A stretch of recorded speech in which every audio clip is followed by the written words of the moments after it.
1811 4000। यही consumer helpline. जागो ग्राहक जागो।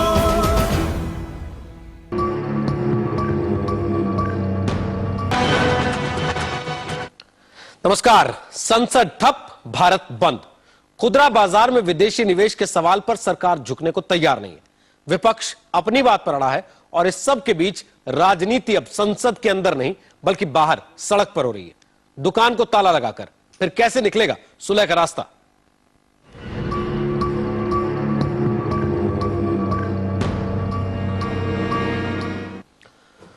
तो विदेशी दुकानों के खिलाफ आज भारत बंद है और पिछले 7 दिन से संसद में कोई काम नहीं हो पाया है। लोकसभा और राज्यसभा आज भी एक बार फिर कल तक के लिए स्थगित कर दी गई। सरकार की तरफ से अपने सहयोगियों और विपक्षी दलों को मनाने की कोशिशें जारी हैं, लेकिन विपक्षी दलों के तेवर धीमे पड़ते नहीं दिख रहे।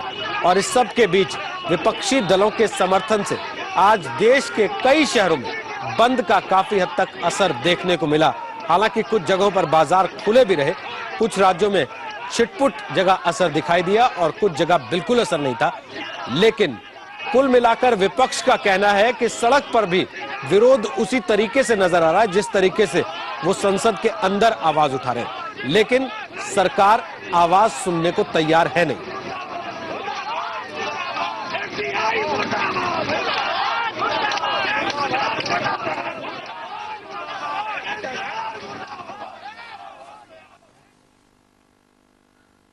तो फिर सुलह का रास्ता निकलेगा कैसे जब सरकार ने आज साफ कह दिया कि अब फैसला वापस लेने का मतलब है नहीं। विपक्ष कह रहा है कि जब तक फैसला आप वापस लेते नहीं हम झुकने वाले हैं नहीं।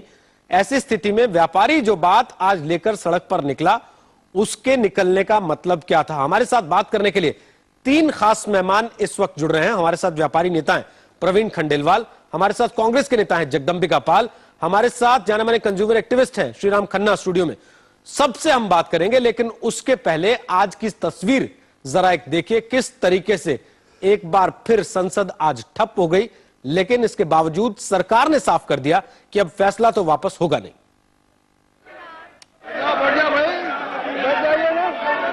खुदरा बाजार में विदेशी निवेश के मुद्दे पर मचे घमासान के चलते संसद के दोनों सदनों में 7वें दिन भी कोई काम नहीं हो पाया। गतिरोध तोड़ने के लिए ना तो प्रधानमंत्री की सहयोगी दलों के साथ बैठक रंग ला पाई और न ही उसके पहले पीएमओ में राज्य मंत्री और संसदीय कार्य मंत्री की मुलाकात से मामला हल हो पाया। इस बीच सरकार ने साफ कर दिया है कि फैसला वापस लेने का उसका कोई इरादा नहीं है, बल्कि जल्दी ही इस बारे में संबंधित विभागों को दिशा निर्देश जारी करने की तैयारी है। लेकिन सरकार के सहयोगी अपने रुख पर कायम हैं। तो हम लोगों ने प्रधानमंत्री को अनुरोध किया कि एलिस पार्टीज का एक शरीक होकर हम लोग जो अनुरोध आपको पास रखते हैं ये आप मान लीजिए। प्रधानमंत्री के साथ हुई बैठक में टीएमसी के अलावा डीएमके और नेशनल कॉन्फ्रेंस के नेता भी मौजूद थे, लेकिन बैठक के बाद डीएमके ने भी साफ कर दिया कि सरकार को उनका समर्थन बेशक हो, मुद्दे को नहीं है।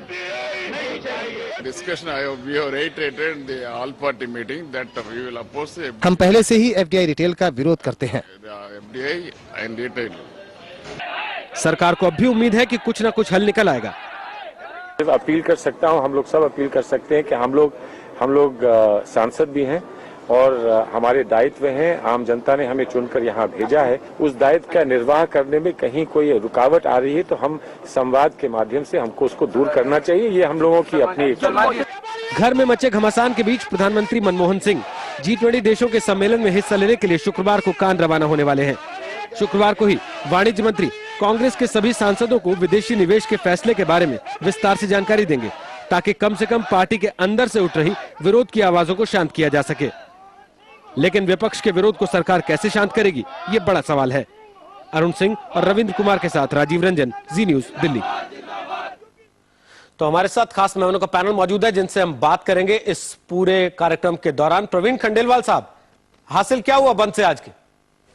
आज देश भर में 5 करोड़ से अधिक व्यापारियों ने अपना कारोबार पूरी तरह बंद रख करके सरकार को ये संदेश देने की कोशिश की है कि ये मामला देश के न केवल 5 करोड़ व्यापारियों बल्कि उनसे रोजी रोटी प्राप्त कर रहे 22 करोड़ लोगों के जीवन से सीधा जुड़ा हुआ है।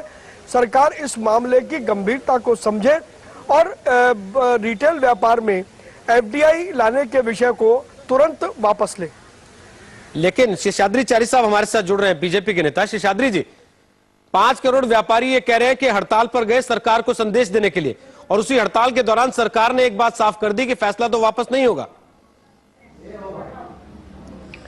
नहीं, देखिए, अगर सरकार की जो एक अड़ियल रवैया है, ये मेरी समझ में नहीं आ रही है। जब देश में देश की जनता को इस कानून का कोई उपयोग नहीं है, एफडीआई इन रिटेल ट्रेड का विरोध जब देश की जनता कर रही है, राजनीतिक दल कर रहे हैं, यहां तक कि कांग्रेस के कुछ नेता भी कर रहे हैं, मेरी समझ में नहीं रही कि सरकार इस तरीके से अपने बात को मनवाने की कोशिश क्यों कर रही है।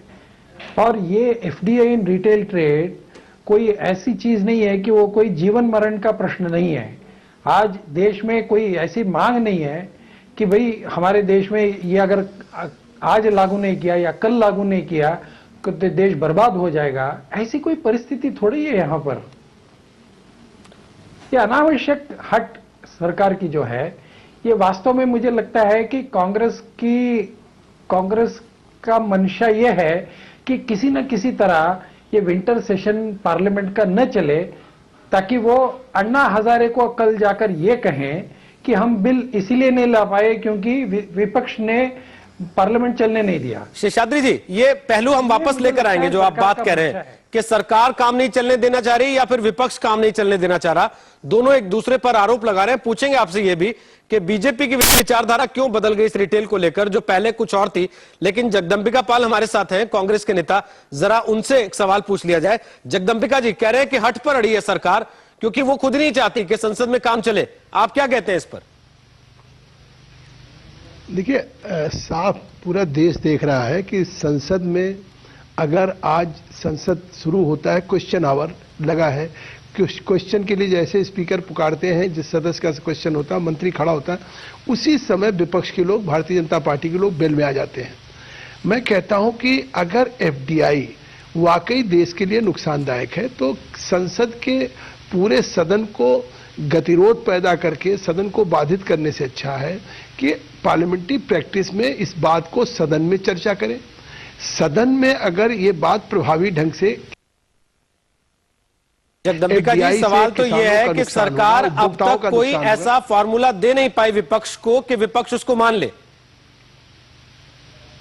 नहीं, देखिए, फार्मूला अगर देखिए उनकी अगर मंशा होती, नियत होती कि हम बहस के लिए तैयार हैं, तो हम लगातार फार्मूला दे रहे हैं। हम उस पर बहस के लिए तैयार हैं और हम कहते हैं बहस के लिए तो महंगाई, भ्रष्टाचार, जो कल तक के लिए इनके लिए महत्वपूर्ण मुद्दा था, आज वो महंगाई भूल गए, भ्रष्टाचार भूल गए, हम उस पर भी चर्चा करने के लिए तैयार थे। और एक बात कहना चाहता हूं कि आज भारत बंद हुआ, एक दिन के भारत बंद से देश का करोड़ों अरबों रुपए का नुकसान हुआ है। आखिर अगर ये एफडीआई लागू भी हो जाएगी तो बात ये।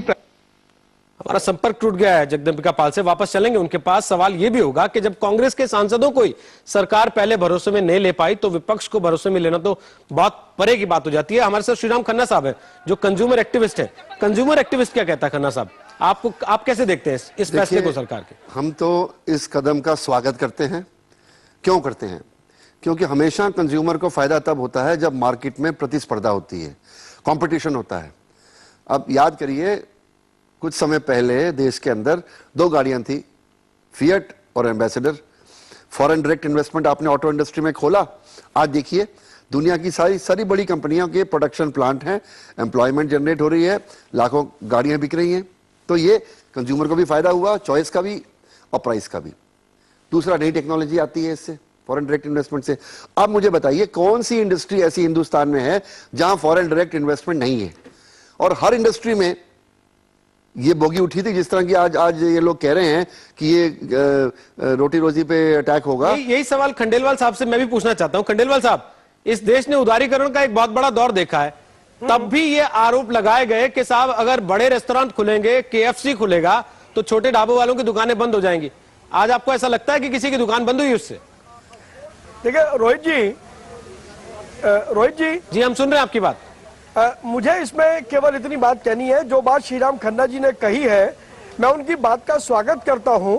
उपभोक्ता का ये अधिकार है कि उसको अच्छी चीज मिले, सस्ती मिले, लेकिन वो कब तक मिले? क्या बहुराष्ट्रीय कंपनियों के आने के केवल 3-4 वर्षों तक मिले? उसके बाद में बहुराष्ट्रीय कंपनियां मुंह मांगे दामों पर चीजें बेचें और उपभोक्ता को उसकी परेशानी भुगतना पड़े। जो बहुराष्ट्रीय कंपनियों का बिजनेस मॉडल है वो प्रीडेटरी प्राइसिंग पॉलिसी पर आधारित है। यदि ऐसा ना होता तो जर्मनी में जो विश्व का सबसे बड़ा रिटेलर अपनी दुकान खोलने गया और जर्मनी में जब एंटी प्रीडेटरी प्राइसिंग लॉ लेकर के आए तो वो रिटेलर वहां अपनी दुकान को ताला बंद करके वापस चला आया। तो सबसे बड़ा सवाल ये है कि इस प्रकार की स्थिति का निर्माण यहाँ पर कैसे होने दिया जाए। और जो बात अभी ऑटोमोबाइल सेक्टर की कही, ऑटोमोबाइल सेक्टर में लेवल प्लेइंग फील्ड जो था वो इवन था। इन बहुराष्ट्रीय कंपनियों के आने से अनइवन लेवल प्लेइंग फील्ड होगा, असंतुलित प्रतिस्पर्धा होगी और छोटा व्यापारी उनके साथ प्रतिस्पर्धा नहीं कर पाएगा। खंडेलवाल साहब, छोटा व्यापारी प्रतिस्पर्धा नहीं कर पाएगा आप कह रहे हैं, लेकिन छोटा व्यापारी जहां से सामान उठाता है उसकी क्या स्थिति है उसको भी हम लेकर आते हैं। जालंधर में किसान बैठे हैं सड़क पर, आलू बिक रहा है 50 किलो 35 रुपए का और खाली बोरी उनकी बिकती है 25 रुपए की। वो इंतजार कर रहे हैं कि सरकार का फैसला एफडीआई का कब लागू हो और कब वो बेहतरी के लिए एक कदम बढ़ा सके। जीवन किसानों से क्या लेना है? इन्होंने तो अपना मुनाफा कमाना है, व्यापारियों ने। इन्होंने तो किसी को छोड़ा नहीं। जो कंज्यूमर की हजामत ये करते हैं, जो मुनाफाखोरी ये करते हैं, जो ये जखीराबाजी करते हैं, तो जो आजकल देश में इन्फ्लेशन बढ़ रही है उसके लिए ये व्यापारी भी तो रिस्पॉन्सिबल हैं। ये कौन सा ये दूध के धुले हुए हैं?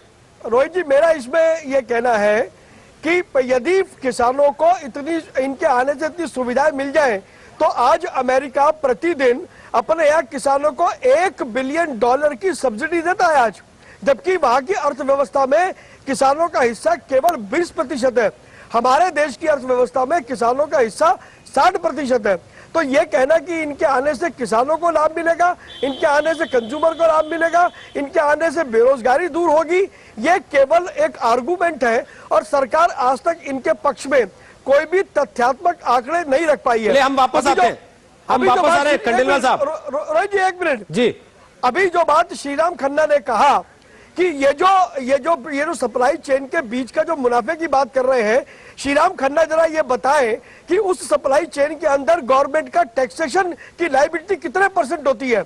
व्यापारी के ऊपर तो उंगली उठा देना बहुत आसान बात है और इस देश में हमेशा से यही होता आया है, लेकिन सरकार की खंडेलवाल साहब समझ में आई आपकी बात, लेकिन सवाल यहाँ पर यह है कि अगर एक किसान जो लौकी उगा रहा है वो 50 पैसे किलो बेचने को मजबूर है तो इतना कितना टैक्स लगता है कि बाजार में आकर वो 20 रुपए किलो बिकती है। हम ब्रेक के बाद वापस आ रहे हैं, शेषाद्रीचारी जी से भी पूछेंगे कि बीजेपी ने स्टैंड क्यों बदला। 7 साल पहले यही पार्टी इसी रिटेल एफडीआई का समर्थन कर रही थी, आज इस तरीके से विरोध क्यों है? एक छोटे से ब्रेक के बाद हम वापस आ रहे हैं, आप रहिए हमारे साथ।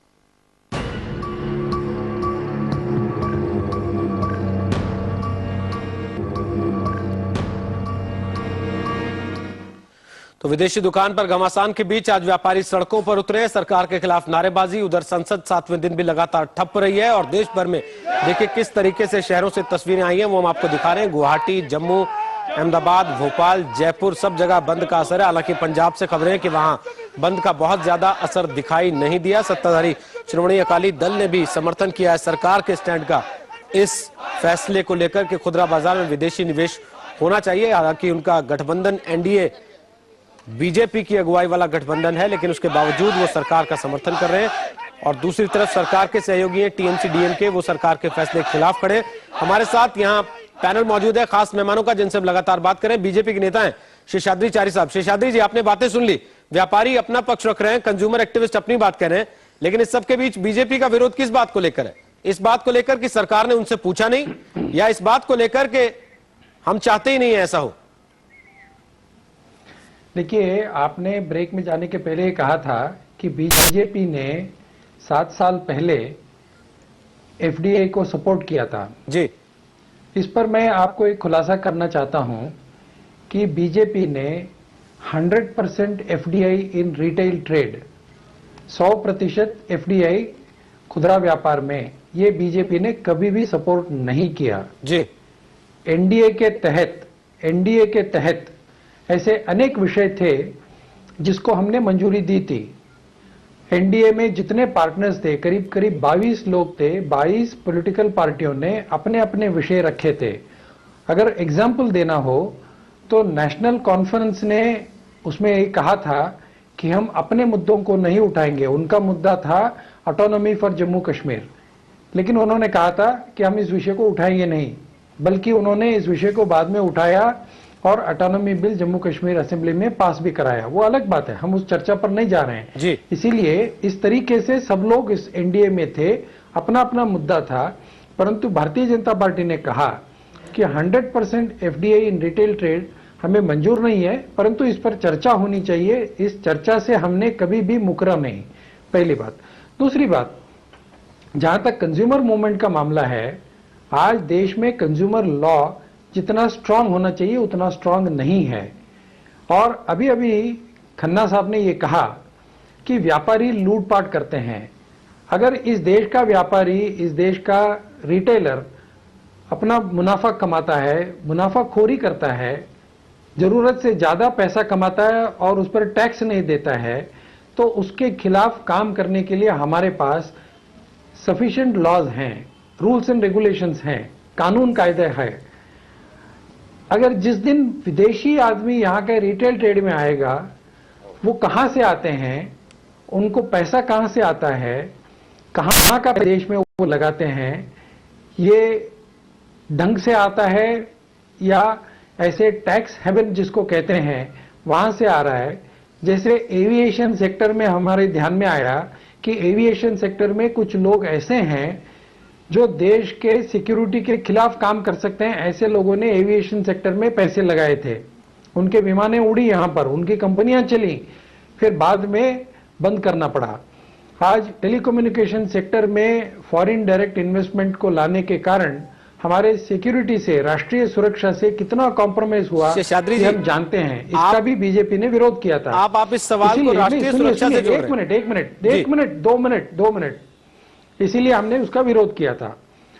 आज एफडीआई इन रिटेल ट्रेड पर क्या हमारे देश में जितनी बहस और चर्चा होनी चाहिए थी, देश में, पार्लियामेंट की मैं बात नहीं कर रहा हूं, मैं देश की बात कर रहा हूं, देश में चर्चा हुई है क्या मीडिया के थ्रू इस बात की चर्चा नहीं हो सकती है? क्या टेलीविजन चैनलों के द्वारा इस बात की चर्चा नहीं हो सकती है? ये अगर बिल के नाते पेश किया जाए और लोगों की, जनता के सामने रखा जाए और इसमें से जो विषय उभरेंगे, अच्छे अच्छे विषय आएंगे। हमारा कहना यह नहीं है कि आर्थिक सुधार इस देश में नहीं होना चाहिए, लेकिन एफडीआई इन रिटेल ट्रेड ये क्या आर्थिक सुधार का नींव है? लेकिन शेषाद्री जी, बिना आर्थिक सुधार इस देश में हो ही नहीं सकता है। सवाल यहां पर यह है, आप भी जानते हैं और विपक्ष पूरा बखूबी इस बात को जानता है कि सरकार के लिए इससे मुश्किल स्थिति नहीं हो सकती कि कोई फैसला वो ले चुकी है और आप उसको कहें कि आप इसको पलटिए, उसके बाद हमारे पास चर्चा के लिए आइए। आप देश में चर्चा की बात कर रहे हैं, तो वो राष्ट्रीय प्लेटफॉर्म्स पर चर्चा शुरू हो चुकी है, लेकिन अब उसका हासिल क्या होगा? हम वापस आ रहे हैं इस पहलू को लेकर। कांग्रेस के नेता जगदंबिका पाल भी हमारे साथ जुड़े, उनके पास भी चलेंगे, और प्रवीण खंडेलवाल भी हमारे साथ हैं, व्यापारी नेता, जो सवाल उठा रहे हैं कि व्यापारी कहां जाएगा अगर इस तरीके से इजाजत मिलती है। और श्रीराम खन्ना भी है। एक छोटे से ब्रेक के बाद हम वापस लौट रहे हैं, आप रहिए हमारे साथ।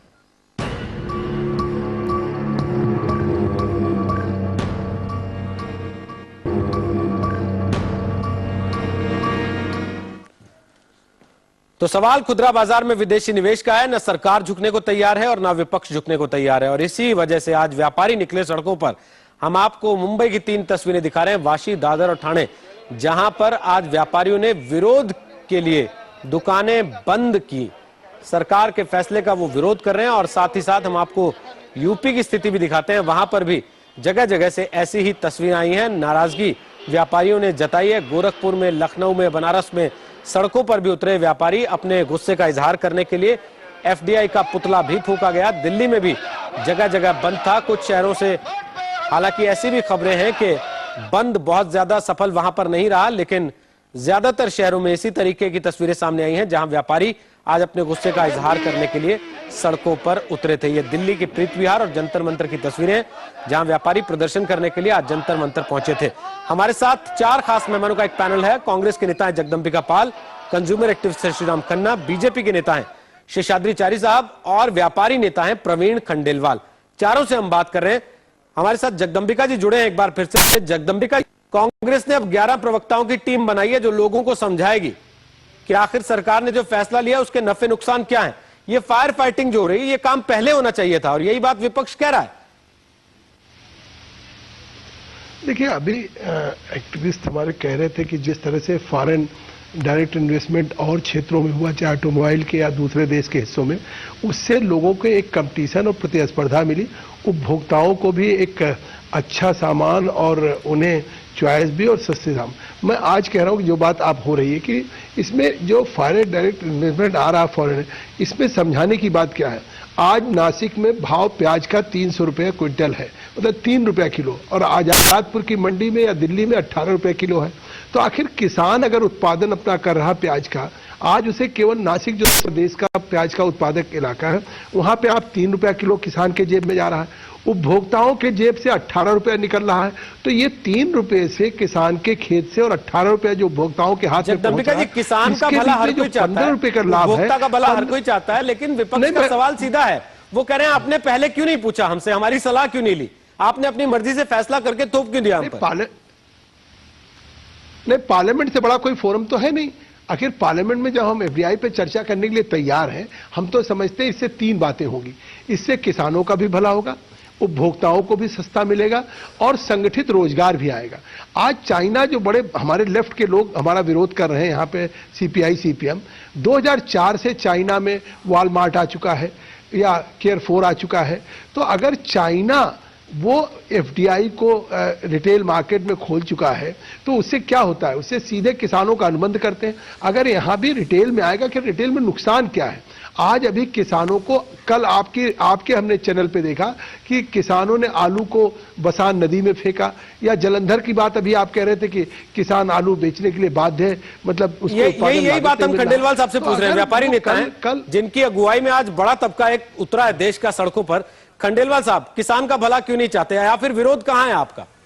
देखिए, कौन ये कह रहा है कि किसान का भला नहीं चाहते? अभी जो पाल साहब जितनी बड़ी बड़ी बातें कर रहे हैं, जरा उनसे इस बात को पूछा जाए कि ये जो किसान 3 रुपए या 4 रुपए जो भी ये बात कर रहे हैं और मंडी का जो भाव दे रहे हैं, इस बीच में कितना बड़ा पैसा इंफ्रास्ट्रक्चर पर लग जाता है।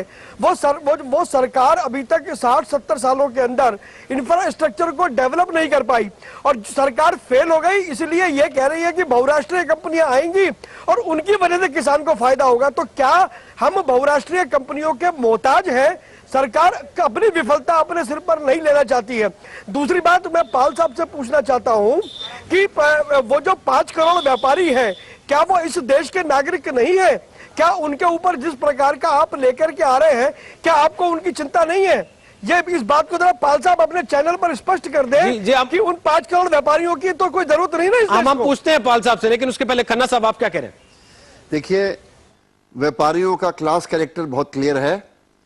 ये इनका काम है कंज्यूमर को एक्सप्लॉइट करना और अपनी कमियों के लिए सरकार को दोष देना। मतलब सरकार इंफ्रास्ट्रक्चर बनाएगी आपके मुनाफे को बढ़ाने के लिए, ये उम्मीद कर रहे हैं। और जब तक कंपटीशन नहीं आएगा रिटेल सेक्टर में, तब तक ये एक्सप्लॉइटेशन चलता रहेगा। घटिया माल ज्यादा दामों पर कंज्यूमर को ये बेचते रहेंगे और मुनाफा कमाते रहेंगे। और अगर ये सब मिलके 10-20 शहरों में आपने हड़ताल कर ली है, इसका मतलब ये नहीं है कि सारा देश आपके साथ है। सारा देश आपके साथ नहीं है, कहीं गलतफहमी में मत रहना। सिर्फ व्यापारी जो हैं उनको एक हवा दिखा रहे हैं इनके व्यापारी नेता कि आप मर जाओगे, आप दुकान बंद कर दो। एक दिन के लिए दुकान बंद कर दी, कितना देश का नुकसान हो रहा है, इनको कोई मतलब नहीं है इससे। इनको अपने मुनाफे से मतलब है। ये रोज लक्ष्मी की पूजा करते हैं सुबह अपनी दुकान के अंदर, और जहां से ये मुनाफा कमा रहे हैं उसका रास्ता ये बंद नहीं होने देना चाहते। और एफडीआई इन रिटेल आने से कम देखिए, जो बड़े रिटेलर्स हैं आज भी हैं, मेट्रो जर्मनी का हिंदुस्तान में होलसेल में कैश एंड कैरी कर रहा है, वॉलमार्ट होलसेल में भारती के साथ मिलकर कर रहा है और टेस्को कर रहा है। तो होलसेल में तो ऑलरेडी हैं वो, अब रिटेल में आने में क्या देरी है? इतने साल से आपने देख लिया, कोई दुकान, कोई होलसेलर बंद हुआ? किसी की दुकान बंद हुई? शेषाद्री जी, ऐसा है, खन्ना साहब को एक बात ध्यान रखनी चाहिए कि इस देश का केवल 2-4 किसान नेता और जो किसान है वही इस देश का कंज्यूमर नहीं है। जिस व्यापारी की ये गाली गलौज कर रहे हैं, जिस व्यापारी को क्लास के नाम पर ये कैटेगराइज कर रहे हैं, वो व्यापारी भी आखिर कंज्यूमर है। इस देश का प्रत्येक व्यक्ति एक दृष्टि से देखा जाए तो कंज्यूमर है। इसलिए कंज्यूमर मूवमेंट से जुड़े रहने वालों को इस बात का ज्यादा ध्यान रखना चाहिए कि इस देश के कंज्यूमर को लाभ कहां से मिलता है।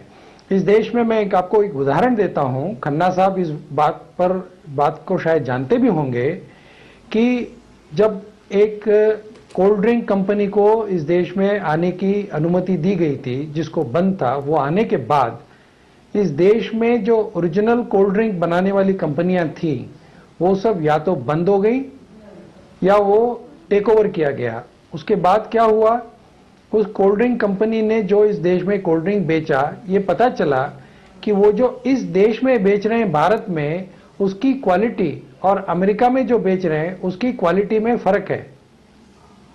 जब पूछा गया तो उन्होंने कहा शेषाद्री कि जी, ये हमारी ये सारी चीजें, हमारी ऑफिशियल पॉलिसी है। ये सारी चीजें स्वदेशी आंदोलन के दौरान पार्टी थी तब नहीं पता था। यही सवाल है, ये अभी ज्ञान आया आपके पास? देखिए, आपकी पार्टी इतने साल पावर में थी, क्या उसने एक्शन लिया इसके खिलाफ? कोई एंटी कॉम्पिटिटिव बिहेवियर के आप बातें कर रहे हैं, करा कुछ भी नहीं आपने।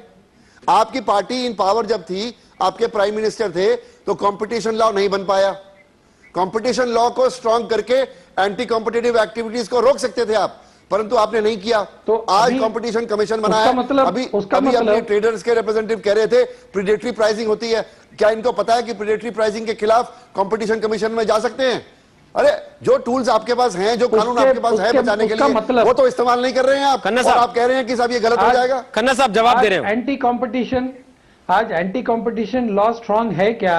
अगर वो स्ट्रांग नहीं है, आपने बनाया नहीं, इन्होंने बनाया है। स्ट्रेंथन करने के लिए क्या करना है भाई? एंटी कंपीटिशन लॉ है, कंपटीशन एक्ट किए बिना, कंपटीशन एक्ट अभी इन्फोर्स हो चुका है। डीएलएफ कंपनी पे 630 करोड़ रुपए का फाइन लगा है। तो इस कैसे लॉज को बनाइए ताकि बड़े कंपनीज आके छोटे व्यापारियों को हड़प ना कर पाए। हम चाहते हैं कैसे कानून बने। खन्ना साहब, हाँ, हम इस कानून का अब तक कितना उपयोग हुआ है, इस कानून के तहत क्या क्या प्रोविजंस हैं, ये क्या जनता को पता चला है? आपको पता नहीं है तो जनता को कैसे लगेगा? आप बताएंगे ना जनता को। आपको पता नहीं है। ऑक्सफैम का रिपोर्ट है जो कंज्यूमर की ये बात कर रहे हैं और जो किसानों की बात कर रहे हैं। इंग्लैंड में जब उन्होंने इस बात का सर्वे किया तो पता चला कि सिर्फ 5% पैसा जो है, 100 रुपए में 5 रुपया ये किसानों को जाता है, 100 रुपए में 24 रुपया ये रिटेलर को जाता है और 100 रुपए में 17 रुपया ये ट्रांसपोर्टेशन में जाता है। इसीलिए ये जिस किसान की बात कर रहे हैं, इंग्लैंड में भी उस किसान को सिर्फ 5% जाता है। चलिए शेषाद्री, बात रही चीन की, जहां तक चाइना की बात है, बार बार ये कहा जाता है कि चाइना में भी ये नियम है, चाइना में भी है, चाइना में भी है। हमारी आर्थिक व्यवस्था क्या चाइना के आधार पर चलेगा क्या? जब चाइना ने चलिए शेषाद्री जी, हम आखिरी पड़ाव पर हैं, आखिरी पड़ाव पर हम वापस एक बार जगदंबिका पाल से पूछ लें। जगदंबिका जी, ये बातें यहां हो रही हैं, संसद में हो पाएंगी कि नहीं? मैं केवल भारत की बातें कर रहा हूं। मैं एक बात जानना चाहता हूं कि क्या इन्होंने देखा नहीं कि हमने जो एफडीआई खोला है उसमें हमने कंडीशंस क्या लगाई है? 8000 शहरों में जहां 10 लाख से आबादी ऊपर होगी, केवल ऐसे पूरे हिंदुस्तान के 53 शहरों में हमने एफडीआई की रिटेल सेक्टर में इजाजत दी है। तो आखिर पूरे देश के खुदरा व्यापारी कहां प्रभावित होने जा रहे हैं? और दूसरी बात शायद पता होगा शेषाद्री साहब को कि आज भी 25 से 30% वेजिटेबल और फ्रूट्स इस देश का इसलिए बर्बाद हो जा रहा है कि हमारे पास कोल्ड चेन नहीं है, हमारे पास कोल्ड स्टोरेज नहीं। जो आज कोल्ड स्टोरेज है 80% केवल आलू को रखता है। तो आज ये जो एफडीआई है, इनको ये अंतर मालूम होना चाहिए। जगदंबिका जी, लेकिन सवाल अपनी जगह है कि ये सारी बातें एफडीआई में, ये सारी बातें हम टीवी पर कर रहे हैं, संसद में होती देख पाएंगे कि नहीं देख पाएंगे? मुझे तो ये लगता है कि जो विरोध पक्ष है उसको वो इतने उतावला हो रहा है सरकार में बैठने को कि हर मौके पे संसद में गतिरोध पैदा कर देता है। पिछले सेशन को इन्होंने पूरा बर्बाद कर दिया, अब पूरा हफ्ता निकल गया है, एक डिबेट नहीं हो पाया है। चलिए खन्ना साहब, शेषाद्री जी आप अपनी बात कहिए, हम खत्म करें उसके बाद। 2/3 देना पड़ रहा है। देखिए पाल साहब, इतना ही कहें या सरकार में प्रधानमंत्री भी ये कह दे कि FDI in retail trade technology लाएंगे, टेक्नोलॉजी लाएंगे, टेक्नोलॉजी लाएंगे। तो आज ये कोई रॉकेट टेक्नोलॉजी है, क्रायोजेनिक इंजन की टेक्नोलॉजी है जो हमारे देश में नहीं है। कोल्ड स्टोरेज बनाना इस देश में कोई। शेषाद्री जी, वक्त इजाजत नहीं दे रहा। बहुत बहुत शुक्रिया आप लोगों का हमारे साथ जुड़ने के लिए। लेकिन सवाल ये बरकरार है कि चर्चाएं बाहर हो रही है, संसद के अंदर हो पाएंगी या नहीं हो पाएंगी। 7 दिन से कार्रवाई ठप है, व्यापारी सड़क पर उतरे, देश बंद है। उसके बाद भी क्या खुदरा बाजार में विदेशी निवेश के फैसले पर यह घमासान चलता रहेगा या फिर काम आगे चल पाएगा? छोटा सा ब्रेक। आप सबका बहुत बहुत शुक्रिया हमारे साथ जुड़ने के लिए।